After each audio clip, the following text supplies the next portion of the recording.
Hola. Bienvenido a Lexora. Aquí encontrarás contenido diseñado especialmente para estudiantes de derecho como tú. En este canal, hacemos que estudiar sea más simple y efectivo, con clases cortas, claras y completas, basadas en los planes de estudio más importantes de México. Suscríbete, dale like y acompáñanos en este viaje para dominar el derecho. En esta clase, vamos a estudiar las obligaciones concurrentes. En la clase anterior, vimos que las obligaciones pueden clasificarse de diversas maneras, y una de las más importantes es aquella que atiende al número de sujetos que intervienen en la relación jurídica.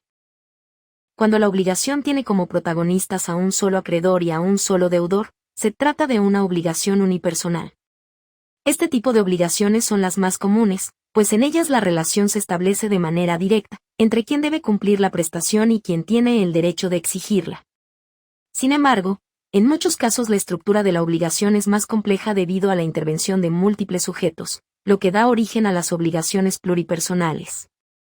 Estas obligaciones se presentan cuando existen varios acreedores, varios deudores, o una combinación de ambos.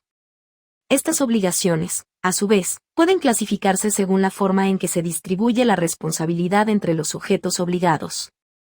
Un primer grupo lo conforman las obligaciones disyuntivas, en las cuales los sujetos están vinculados por la conjunción, o, por ejemplo, Juan debe pagarle 10,000 pesos a Pedro o a José. Como pueden ver, este tipo de obligaciones se caracterizan porque la exigibilidad de la prestación recae únicamente sobre uno de los deudores o acreedores, excluyendo a los demás. Es decir, que en este caso de ejemplo, Juan quedará liberado pagándole los 10,000 pesos a Pedro o a José. De modo tal que no debe pagarle una parte a cada uno, sino que para liberarse debe darle la totalidad del objeto a uno o al otro. En contraste, las obligaciones mancomunadas surgen cuando los sujetos están vinculados mediante la conjunción, y, lo que significa que todos ellos concurren en la relación jurídica, ya sea como deudores o como acreedores. Dentro de las obligaciones mancomunadas, es posible identificar tres categorías. En primer lugar, se encuentran las obligaciones simplemente mancomunadas, en las que la deuda o el crédito se divide en partes entre los sujetos. En segundo lugar, existen las obligaciones solidarias, en las que cada deudor responde por la totalidad de la deuda, y cada acreedor tiene derecho a exigir la prestación completa. Por último, se encuentran las obligaciones concurrentes, que surgen cuando dos o más personas deben una misma prestación, pero en virtud de fuentes jurídicas distintas. Ahora bien, como este es un tema bastante complejo y extenso, en esta clase, nos centraremos exclusivamente en el análisis de las obligaciones concurrentes. La característica fundamental de las obligaciones concurrentes es que existen distintos deudores que deben cumplir una misma prestación frente a un mismo acreedor, aunque por causas jurídicas diversas.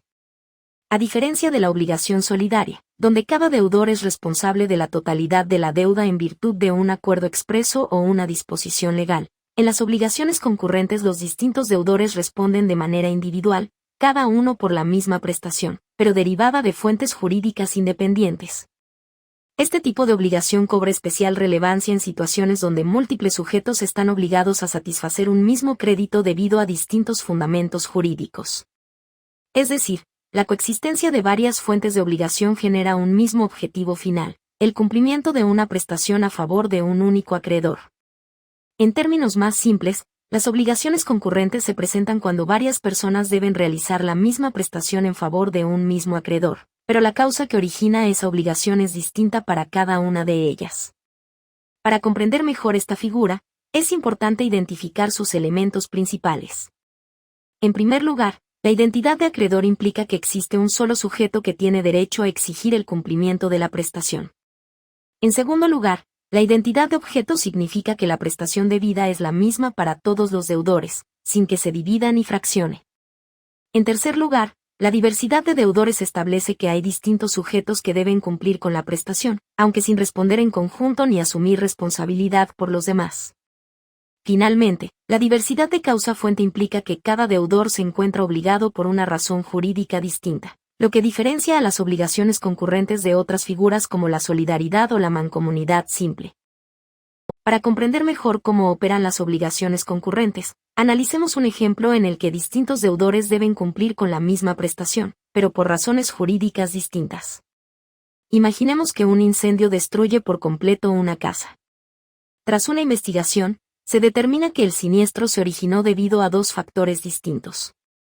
Por un lado, la instalación eléctrica de la vivienda había sido realizada con negligencia por parte del electricista que efectuó el trabajo.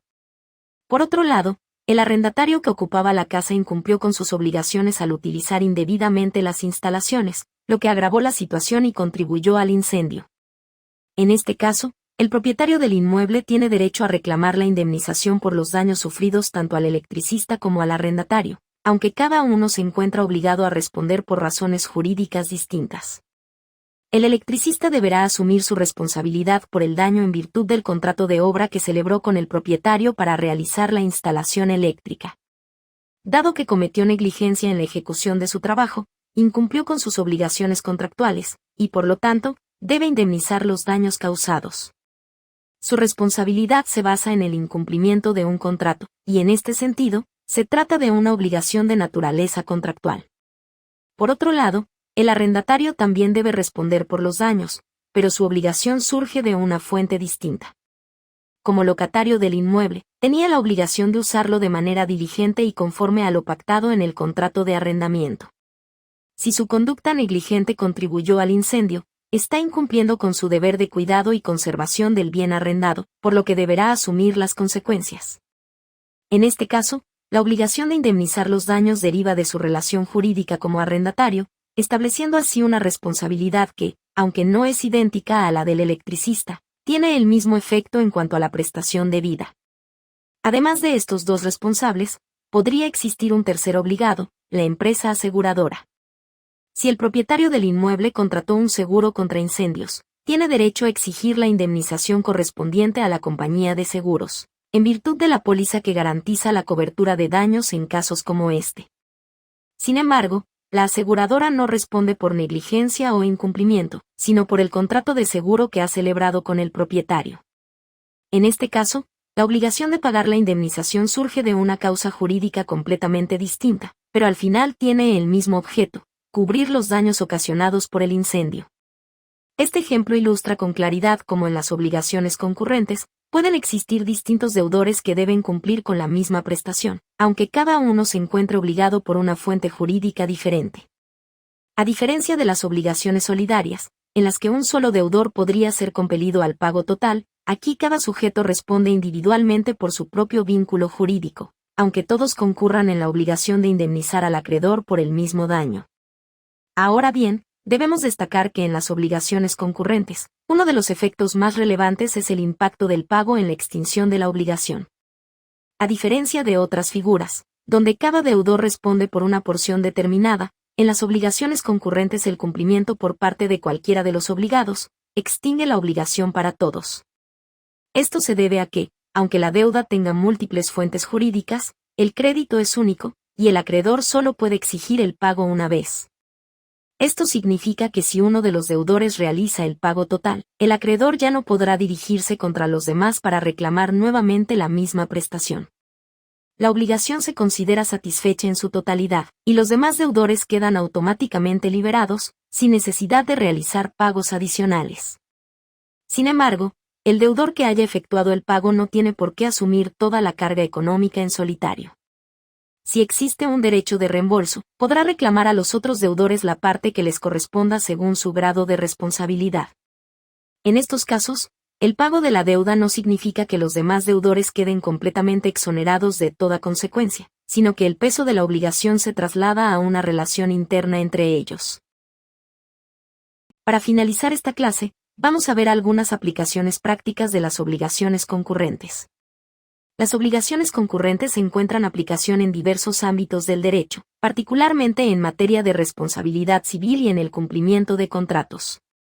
Su importancia radica en que permiten la coexistencia de varios deudores con obligaciones derivadas de diferentes fuentes jurídicas, pero referidas a una misma prestación.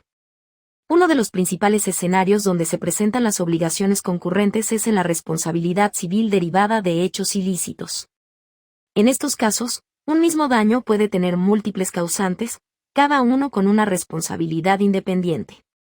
Por ejemplo, Si una persona sufre lesiones en un accidente debido al mal estado de una vía pública y a la conducción negligente de otro automovilista, ambos pueden ser considerados responsables de la reparación del daño. El afectado tiene derecho a reclamar la indemnización a cualquiera de ellos, sin que sea necesario probar que actuaron conjuntamente, pues su obligación de reparar surge de fuentes distintas. En el caso del automovilista, su responsabilidad deriva de su conducta imprudente, mientras que en el caso de la administración pública, la obligación nace del incumplimiento de su deber de mantenimiento de la infraestructura. Otro ámbito en el que se manifiestan las obligaciones concurrentes es el incumplimiento de contratos en los que intervienen varias partes. Si un comprador no recibe el producto que adquirió porque el vendedor no lo despachó a tiempo, y además, la empresa de transporte cometió una negligencia en la entrega, ambos pueden ser considerados responsables ante el comprador. En este caso, la falta de cumplimiento de la obligación tiene causas distintas. El vendedor incumplió el contrato de compraventa, mientras que la empresa de transporte incumplió su obligación de traslado. El comprador podrá exigir el cumplimiento o la indemnización a cualquiera de ellos, sin perjuicio de que quien pague pueda posteriormente reclamar la parte que corresponda al otro. Las obligaciones concurrentes también se presentan en situaciones relacionadas con arrendamientos e indemnización por daños. Si un inmueble sufre daños tanto por un deficiente mantenimiento del inquilino, como por una falla estructural derivada de una construcción defectuosa del propietario, un tercero afectado podría reclamar la reparación del daño a cualquiera de ellos. La obligación del arrendatario se basará en su incumplimiento de las condiciones de conservación del inmueble, mientras que la del propietario se sustentará en su responsabilidad por la construcción defectuosa. Estos ejemplos reflejan cómo las obligaciones concurrentes permiten una mejor protección del acreedor, garantizando que pueda obtener la prestación sin depender de la conducta de cada deudor. Al mismo tiempo, establecen un marco en el que los deudores pueden distribuir entre sí la carga de la obligación de acuerdo con su grado de responsabilidad, asegurando un equilibrio entre la seguridad jurídica y la equidad en la asunción de los deberes jurídicos. Y así llegamos al final de esta clase. Espero que te haya sido útil y que ahora tengas una mejor comprensión de este tema. Si te quedaron dudas o tienes alguna pregunta, no dudes en escribirnos en los comentarios. Siempre estamos atentos para ayudarte y responderte lo antes posible. Recuerda que en nuestra página web, lexora.com.mx, encontrarás más recursos para complementar tus estudios. Y como agradecimiento por llegar hasta aquí, en el primer comentario de este video te dejamos un enlace directo a un resumen completo sobre este tema, que podrás consultar o descargar. En Lexora, nos sostenemos gracias al apoyo de estudiantes como tú. Cada donación o membresía nos permite seguir creando contenido educativo accesible y de calidad. Si puedes y quieres apoyar nuestro proyecto, seremos infinitamente agradecidos. No olvides suscribirte al canal, darle like a este video y compartirlo con otros estudiantes de Derecho. Tu apoyo hace una gran diferencia.